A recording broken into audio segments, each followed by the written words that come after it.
É sempre bom demais quando estamos juntos. Eu quero agradecer a Deus pelo privilégio de estar aqui. Pastor Henrique, mais uma vez, obrigado, viu? A você que está aqui e a você que nos acompanha pelo canal aí, pelo YouTube. Na verdade, tudo isso não teria sentido se não tivesse gente para ouvir, para acompanhar, não é?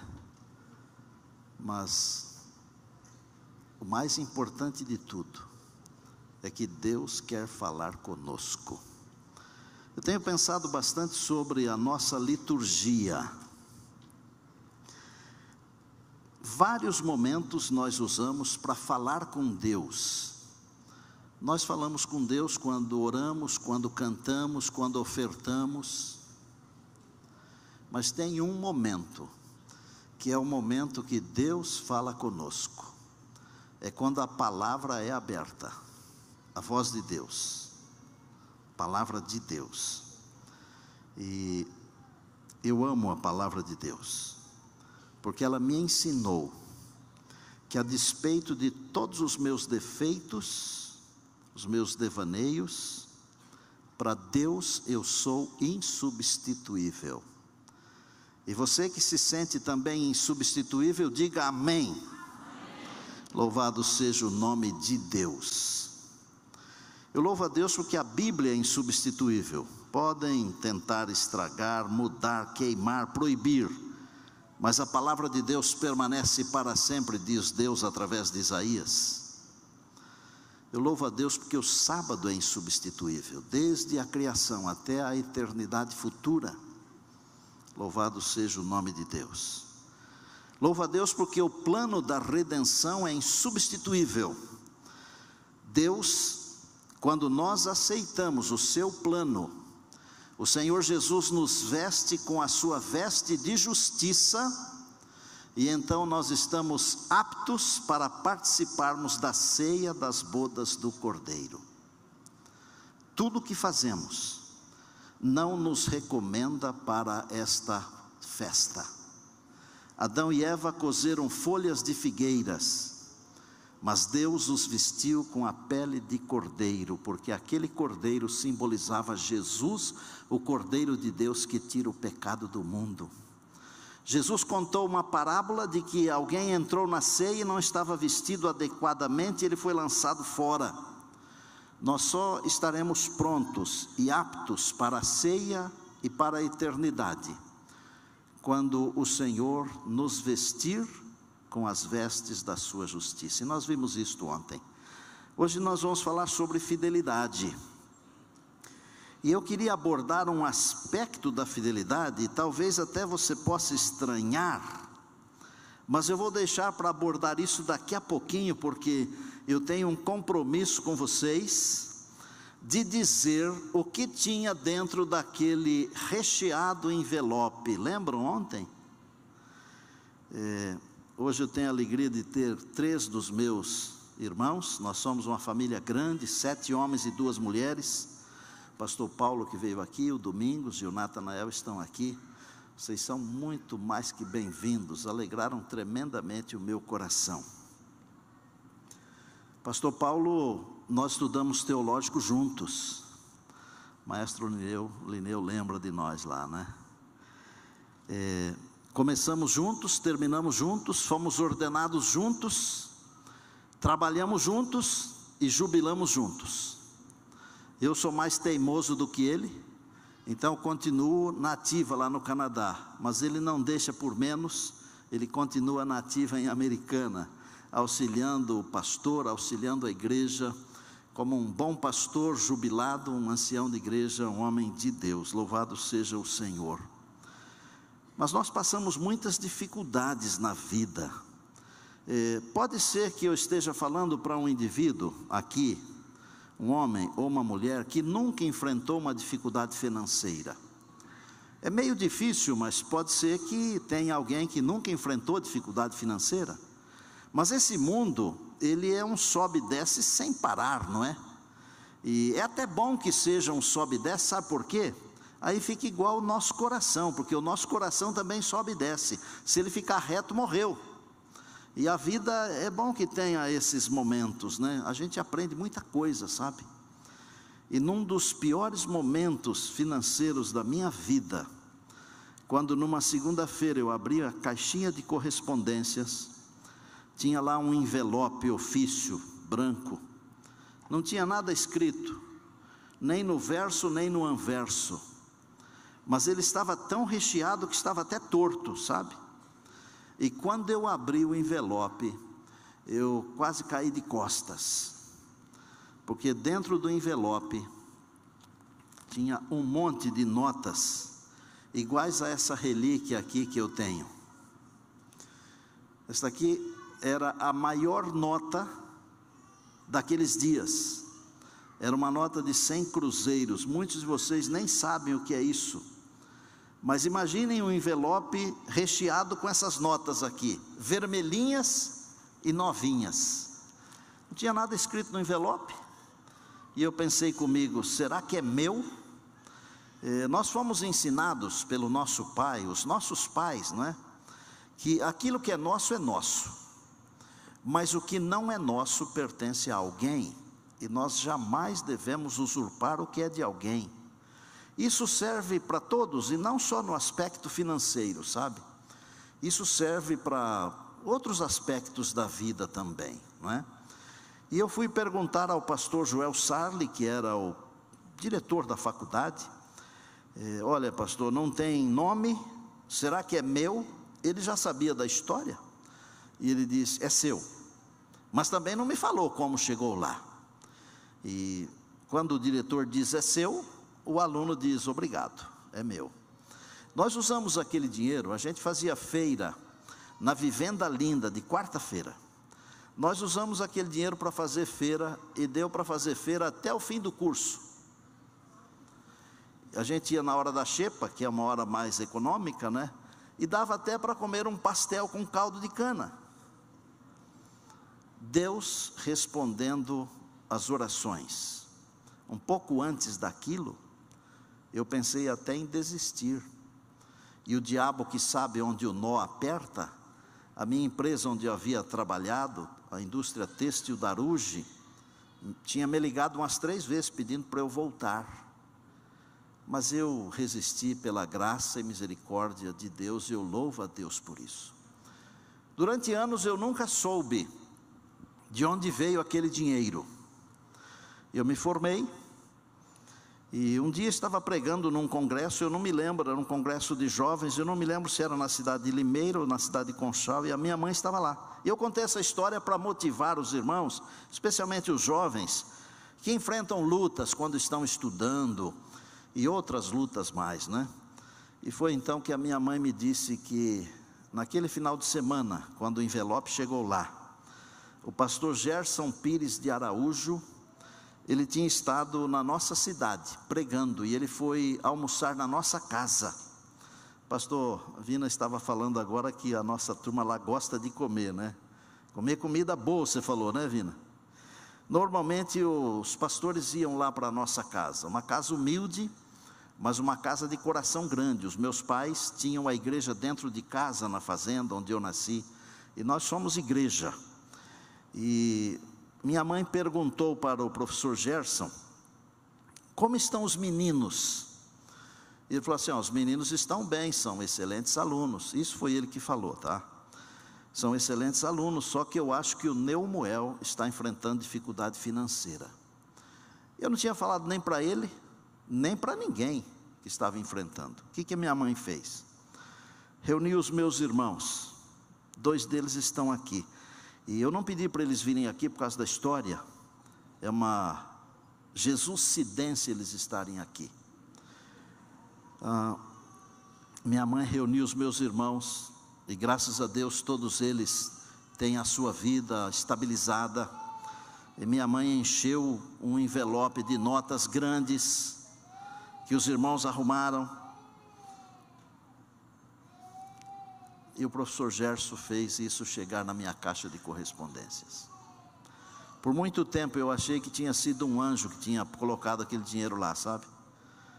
E foi um anjo, porque a mãe é um anjo, os irmãos são anjos, de sangue ou não. E hoje eu estou pensando aqui que quando a gente fala de fidelidade, nós devemos viver em amor e comunhão uns com os outros. Quando nos formamos, Paulo recebeu o chamado dele, eu recebi mais de um. Continuei no colégio por mais um ano, só que como obreiro. E quando nós fomos estudar, nós fomos estudar para ser pastor de igreja. Não fomos estudar para ser departamentais. A visão naqueles dias era um pouquinho diferente de hoje. Eu não sei bem exatamente como é hoje, mas naqueles dias a gente queria servir a igreja.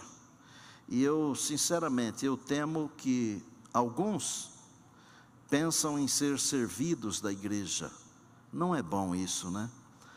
E finalmente eu saí do IAE e fui trabalhar no distrito de Araras, no distrito de São José do Rio Preto. O pastor Xavier era o ministerial aqui quando me fizeram o chamado, o pastor Tércio era líder também.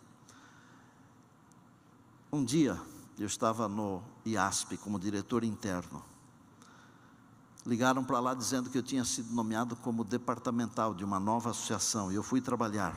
Trabalhava pouquinho, cuidava dos jovens, dos desbravadores, da escola sabatina, da ação missionária, e de mais umas coisinhas pequenas, porque o campo era grande, mas financeiramente muito pequeno. O pastor Antenor está aí, e eu abracei juntamente com a sua esposa, ele também passou por esse momento lá conosco, né?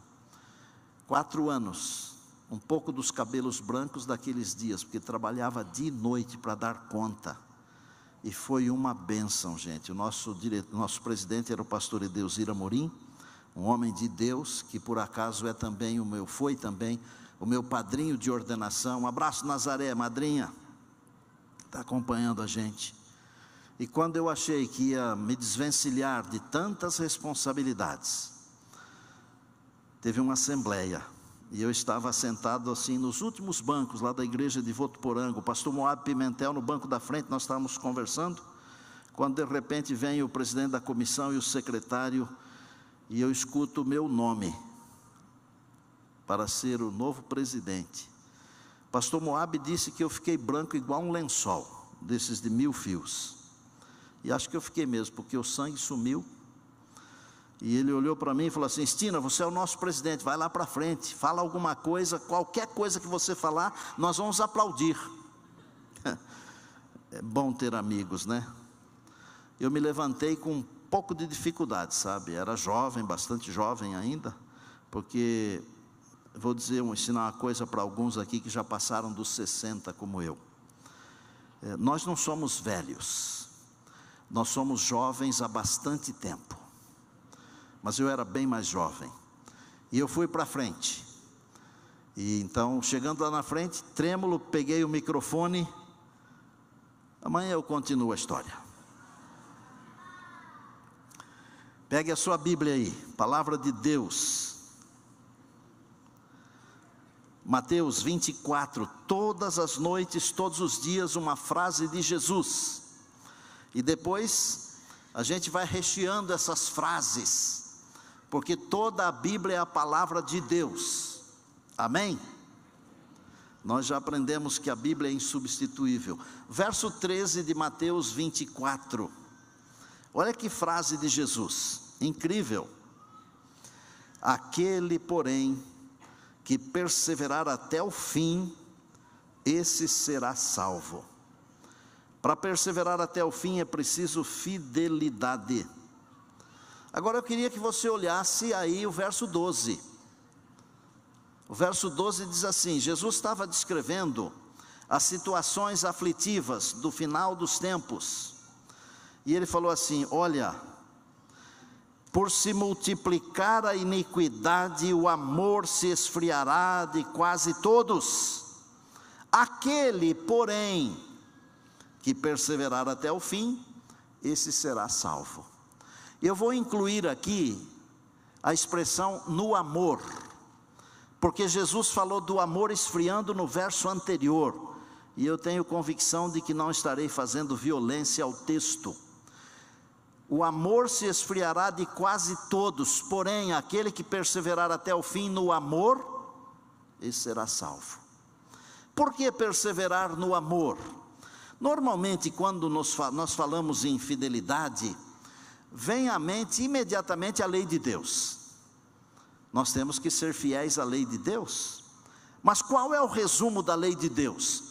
Aquele jovem estudante chegou para Jesus e falou: e daí? Ele falou: o que é que você interpreta?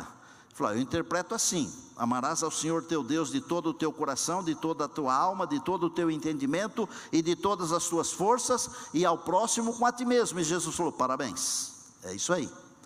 O resumo da lei é amor a Deus e ao próximo, tá certo? E o suprassumo disso é só amor. Suprassumo da lei de Deus é o amor. É impossível ser fiel se não tiver amor. Se você não ama a sua esposa, é um perigo, porque você tem a tendência de ser infiel. Mas se você ama, e a Bíblia diz que o amor jamais acaba, essa história de que o amor acabou, não é divina essa história. A história divina diz que o amor jamais acaba. E se você ama, você se segura, o amor. Se você ama a Deus, você respeita o que Deus falou. Nós temos a tendência de achar que a lei de Deus são apenas os 10 mandamentos, mas não. Tudo que Deus falou é lei, porque Deus é eterno e Ele não muda, é lei. É muito mais do que os 10 mandamentos. Os 10 mandamentos são o resumo, e o suprassumo do resumo é o amor. Agora Jesus veio e Ele falou assim: um novo mandamento vos dou, que vos ameis uns aos outros. Para aí.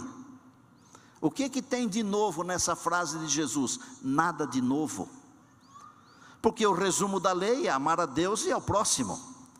Então quando Ele disse assim: um novo mandamento vos dou, que vos ameis uns aos outros, até aí Ele não ensinou nada novo. O que é que tem de novo no ensinamento de Jesus? O que tem de novo não é a essência do amor, mas é a qualidade da essência do amor. Em seguida Ele disse assim: assim como eu vos amei, que vos ameis uns aos outros. Essa é a novidade que Jesus trouxe quando Ele disse um novo mandamento. É amar como Ele amou. Isso é novo. E como Ele amou? Ele deu a vida. Quem ama, dá a vida. Ele amou, Ele deu a vida. Quando Ele disse, lá em Apocalipse: ser fiel até a morte, e dar-te-ei a coroa da vida. Tem que amar para ser fiel até a morte. Mas aqui não quer dizer apenas que é para morrer, é para viver até o final. Tem que ser fiel até o final. Ou até a morte, não é porque precisa morrer, é preciso viver. Morrer por Jesus é muito mais fácil do que viver por Jesus. E se você vive muito, é mais difícil ainda. Eu descobri um segredo. Eu não sou melhor que ninguém, também não sou o dono da verdade. Eu já falei para vocês que eu sou menos que a metade de um grão de areia, mas de vez em quando eu descubro umas coisas na Bíblia, e Deus é generoso comigo, porque Ele me revela, porque Ele sabe que eu falo. Às vezes Ele revela para alguém que não fala, e não adianta, não prospera. Não sei se vocês lembram, quando eu comecei a pregar que o céu começa aqui, vocês lembram? Deu confusão. Naquela época eu vim fazer uma semana de oração aqui, que foi a primeira das 3, essa é a terceira. E um aluno talvez tenha entendido mal, e criou uma confusão, e eu tive que falar com todos os alunos do teológico aqui, naquela ocasião, numa sexta-feira. O céu começa aqui. Para quem tem Jesus, o céu começa aqui. E para quem o céu não começa aqui, o céu nunca começa. E agora eu estou ensinando o seguinte: que a vida eterna começa aqui. A vida eterna começa aqui, e está na Bíblia, e nunca ninguém fala isso. Pegue a sua Bíblia aí, e eu descobri que por causa disso, é possível ser fiel, porque nós já temos a vida eterna. 1 João capítulo 5, eu vou ler o texto para você, eu vou ler a partir do verso 9, eu estou lendo 1 João capítulo 5, verso 9, diz assim: se admitimos o testemunho dos homens, e nós admitimos, né? Os homens mentem para nós e nós acreditamos. Se admitimos o testemunho dos homens, o testemunho de Deus é maior, porque Deus não mente para nós. E este é o testemunho de Deus que Ele dá acerca do seu Filho. Olha aqui, é Deus o Pai dando um testemunho a respeito de Deus o Filho. Aquele que crê no Filho de Deus tem em si mesmo esse testemunho. Aquele que não dá crédito a Deus o faz mentiroso, porque não crê no testemunho que Deus dá acerca do seu Filho. 11. E o testemunho é este. E o testemunho é este, que Deus nos deu, passado, deu, ok? Que Deus nos deu a vida eterna, e esta vida está no seu Filho. Aquele que tem o Filho, tem a vida presente. Dá para entender? Aquele que não tem o Filho de Deus, não tem a vida. Estas coisas vos escrevi, a fim de saberdes que tendes a vida eterna, a vós outros que credes em o nome do Filho de Deus. Quem crê em Jesus, diz a Bíblia, não é o pastor Estina, quem crê em Jesus, diz a Bíblia, já tem a vida eterna. Você já tem a vida eterna, porque você crê em Jesus. Pastor, mas isso aí, e o contraponto da morte? Para quem tem Jesus, a vida eterna já começou. A morte é apenas um minuto, um momento de escuridão. Lembra o que Jesus falou lá junto ao túmulo de Lázaro? Porque as irmãs disseram, eu sei que ele vai ressuscitar no último dia. E olha, nós também temos a tendência de jogar tudo para o último dia. A salvação que Deus nos oferece é para agora, não é para amanhã não. Não é para quando Jesus voltar. Nós temos que começar a viver a vida eterna agora. E temos que começar a viver algumas das alegrias do céu agora.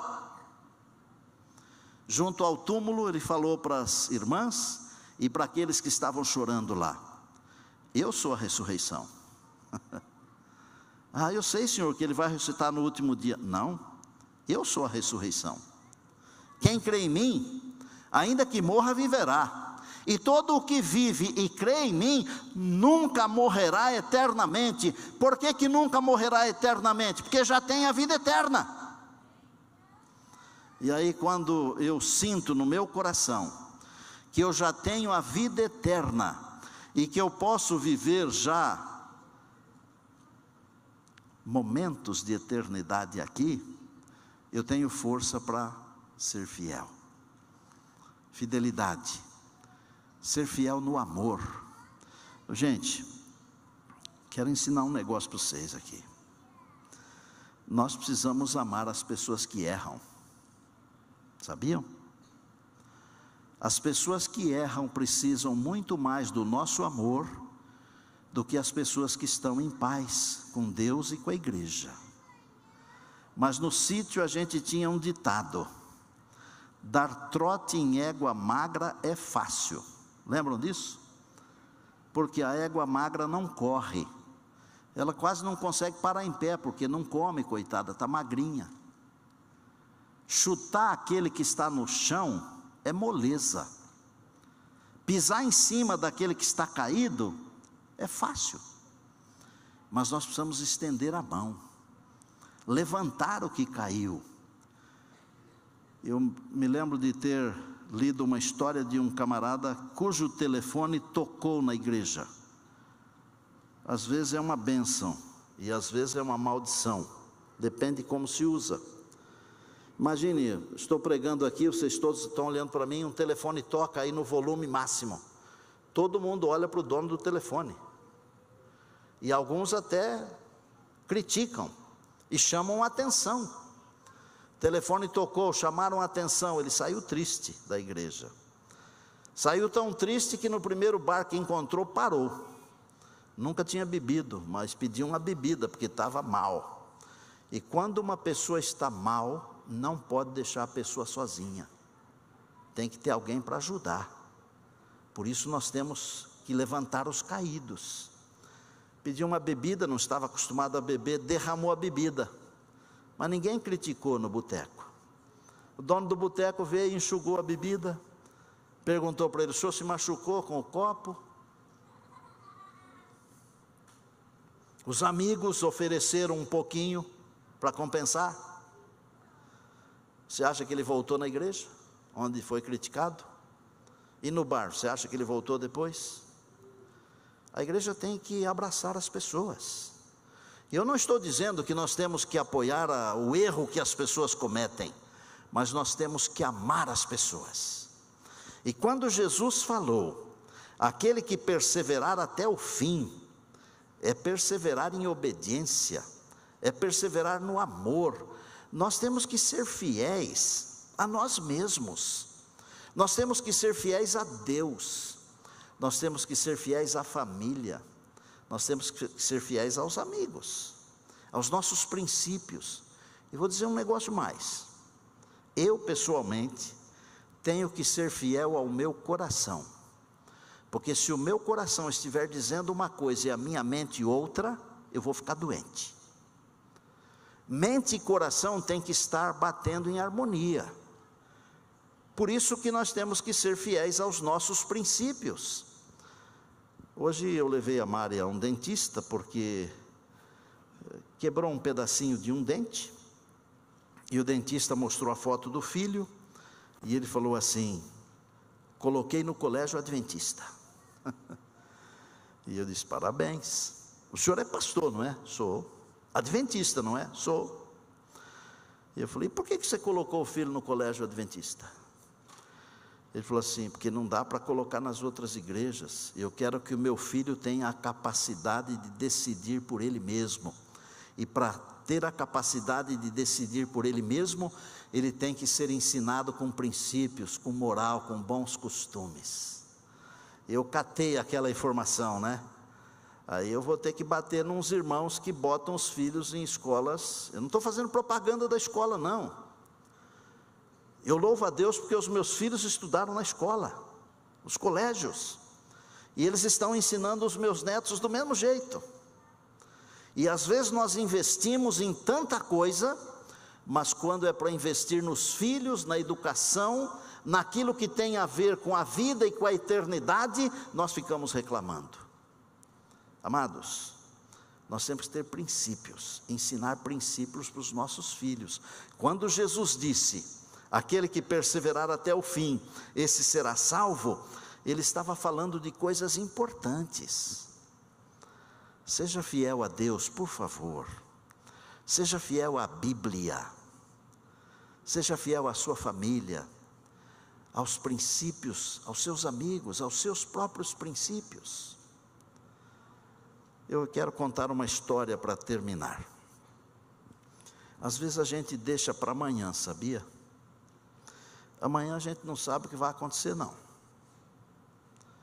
Me lembro de uma vez que eu estava pregando em Pinheiros, na central de Pinheiros, e o filho de um pastor estava fora da igreja, e quando eu fiz o apelo, ele foi o primeiro a ir à frente, e ele falou para mim: estou de volta, pastor, eu quero a sua oração. E graças a Deus que ele foi à frente, sabe por quê? Ele saiu dali, e eu não sei se foi na Castelo Branco ou na Raposo, ele foi abalroado com a sua moto, e ele faleceu lá num canteiro, mas descansou em Jesus, porque não deixou para amanhã. A história que eu quero contar tem a ver com o Paraná. No Paraná tem uma cidadezinha do interior chamada Mamborê. Tem paranaense aqui? Tem um monte, hein? Conhece Mamborê, né? Em Mamborê tem uma festa que é chamada de a Festa das Primícias. E o que os irmãos faziam lá? Não sei se ainda fazem por causa da pandemia, né? Porque a pandemia mudou muita coisa. Eles levam a sua oferta, o seu dízimo, mas também eles entram por um corredor trazendo partes daquilo que eles colheram. E é uma festa linda que começa na sexta-feira e termina no sábado à noite. E eu preguei um sermão no sábado, e o título era um pouco longo, e o título era Amanhã Pode Ser Tarde Demais. Eu contei alguma história, preguei a palavra de Deus, porque a palavra de Deus, se você perceber, ela nunca diz amanhã, já percebeu? Mas a palavra diz em Hebreus, hoje, se ouvirdes a sua voz, não endureçais o vosso coração. É hoje, não é amanhã, é agora. Pode ser a chance agora, amanhã pode não ter. E amanhã você pode mudar de sentimento, de humor, de pensamento. E no final, um irmão muito querido, ele me procurou e falou assim: pastor, quero te agradecer pelo sermão, porque eu tenho uma coisa para resolver, e eu vou resolver. E eu, como gosto de história, já perguntei o que era, porque para você contar história tem que saber, né? Ele falou, estou brigado com meu irmão. Ele falou a quantidade de anos, e eu não me lembro se eram 12, porque era perto de 10, ou se eram 8. E a gente não se fala. E eu fico pensando, né? Eu fui criado numa família onde os irmãos se abraçam e se beijam, e se falam, e gostam de estar juntos, né? Ficar 8 anos, ou 10, ou 12, sem falar com o irmão, deve ser uma coisa horrível. Mas a mensagem de não deixar para amanhã tocou o coração dele. A mãe cristã, ele falou, mãe, eu preciso me acertar com o João Orley. E o nome desse irmão eu vou citar aqui, ele se chama Valdenir Gobi. Uma manhã, levantou cedo, foi lá na casa do irmão. E sabe, quando faz anos que você não fala com alguém, assusta quando você chega, né? Pode dar até uma má impressão. Irmãos, o que você veio fazer aqui, né? Eu vim aqui para lhe pedir perdão. Mas na verdade, o ofendido não era o João.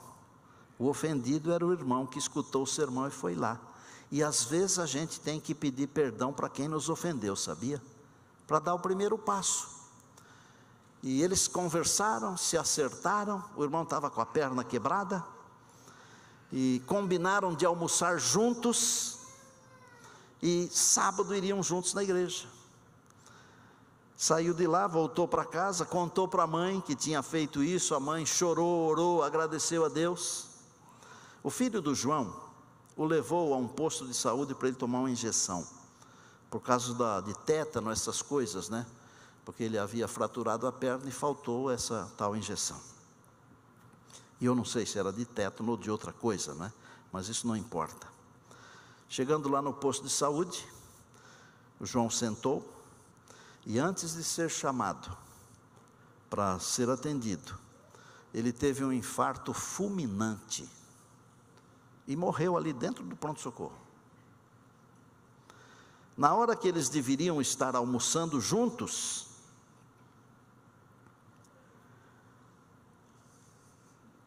o Valdenir, que tem o apelido de polaco, ele recebeu a notícia que o irmão tinha morrido.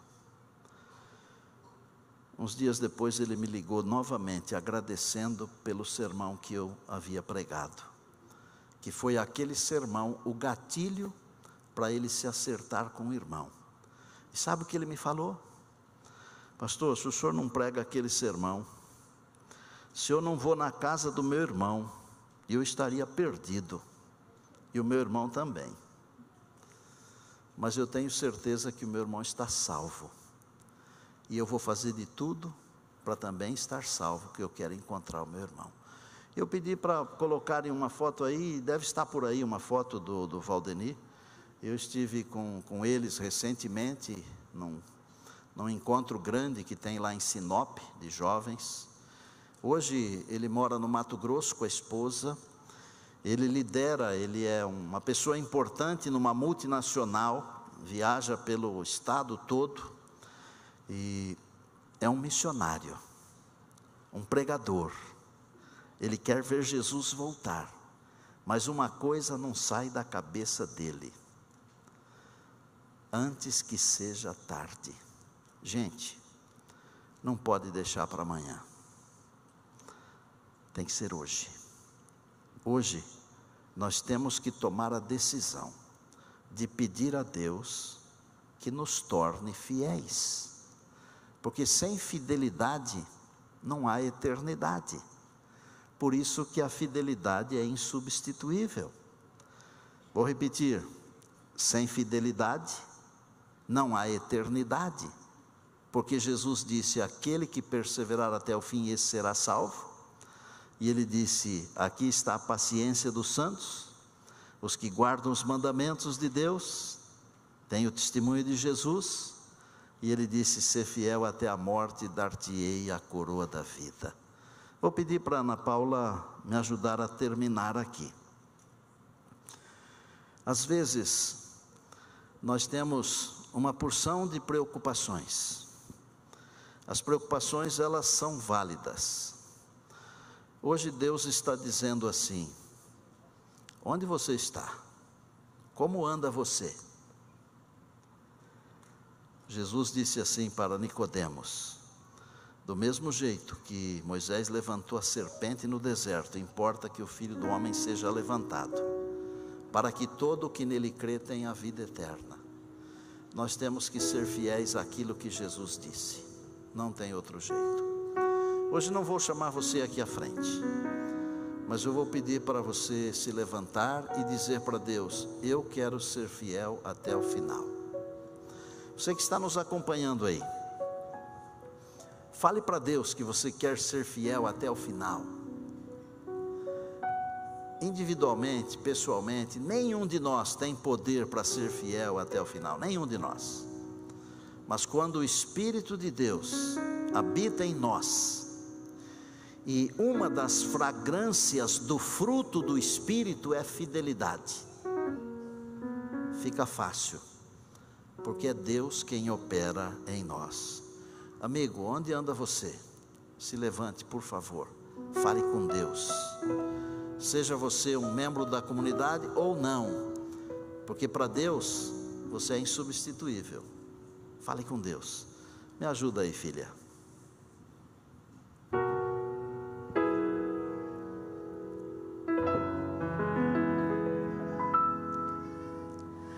Amigo, por onde anda agora você? Tão longe do lar que o espera voltar.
obrigado, Ana. Obrigado mesmo, lindo.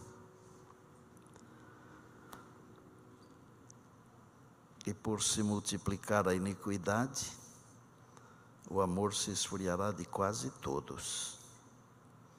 Aquele, porém, que perseverar até o fim, esse será salvo. Ser fiel até o final, e dar-te-ei a coroa da vida. Feche os seus olhos. Senhor nosso Deus,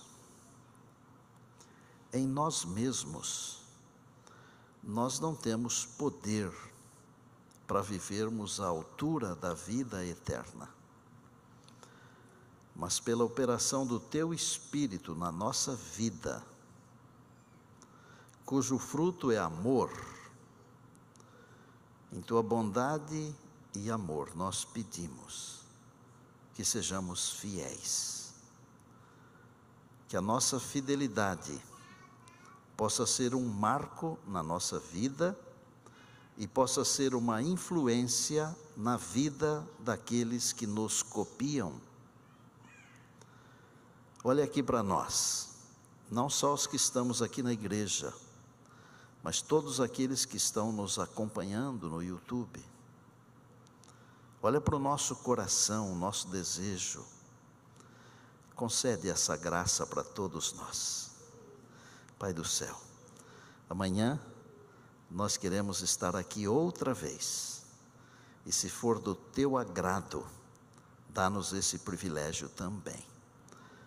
Vai conosco agora, nós oramos agradecidos em Cristo Jesus. É o Teu amado Filho, mas é também o nosso Salvador e Senhor. A Ele seja a honra, a glória e o poder para todos sempre. Amém, amém e amém.